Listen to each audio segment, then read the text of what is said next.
What's up? Today, I'm here with a poem presentation. I'm here to read the poem and analyze it. So with that in mind, let's get started. The poem I'm reading is called Sentences by T.R. Miller Williams. Let's not fool ourselves. The automobile is a wheelchair. A lion is made of lambs. Poets have no biographies. Death is a collective habit. Children are born to be happy. Reality has a tendency to fade away. Fucking is a diabolical act. God is a good friend of the poor. Well, first off, you can see there's a lot of metaphors in this poem. Well, actually, the poem is almost all metaphors. Well, for example, you can see it's like, oh, wrong page.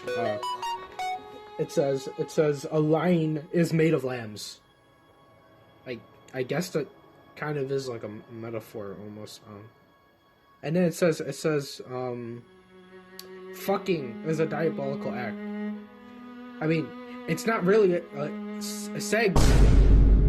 Sex is not a diabolical act. It's a natural part of nature, and in the sense of this, it is a metaphor. Because it's technically saying that sex is bad, and the devil. Sex. Okay, with that out of the way, we're gonna get started with what I think this poem means. I think this poem's deeper meaning may be to look at the bigger picture, or like go beyond the obvious.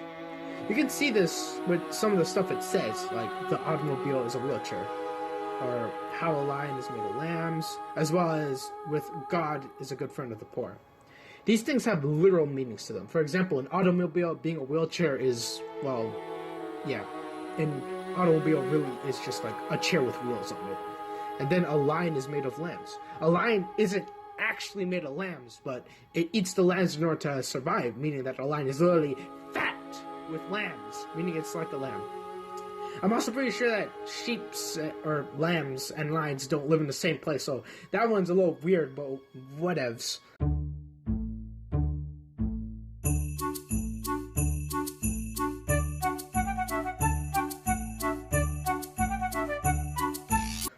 Then there's God being a good friend with the poor. This could literally mean how sometimes people would pray to God in dire times. Especially the poor, since most of the time they would be in a dire situation, either mentally or financially. Sometimes you just need to talk to someone to feel better, and that's why God is a good friend of the poor. He can hear people out and be there for their problems, even though he isn't there physically, instead being there spiritually. See, that's why I talk to myself during dire times, when I'm sad or something. Does this mean I'm my own God? Well, not to the part where I'm a little confused, but understand enough. So, it states that the author states fucking is a diabolical act. I guess I do agree with that. It is really bad, but in a sense of culture, with like, yeah. But at the same time, people are need to do sex in order to continue life. So I cannot really decipher the real meaning behind this one. In a sense, maybe it refers to sex in the culture of Christianity, since I think it is not okay to do sex if you're a Christian or something. Or is it Catholic culture? Oh well. With these things in our pocket, you can see that the author is being literal with these statements. Probably like meaning that things are simple, but people make them a little complex. In the end, these things are the example to my claim. These pieces of evidence explain literal meanings. I think that's all. Well, I guess the lesson in this is that we should always pay attention to the bigger picture, or like the hidden meaning, or else you end up like me, dead.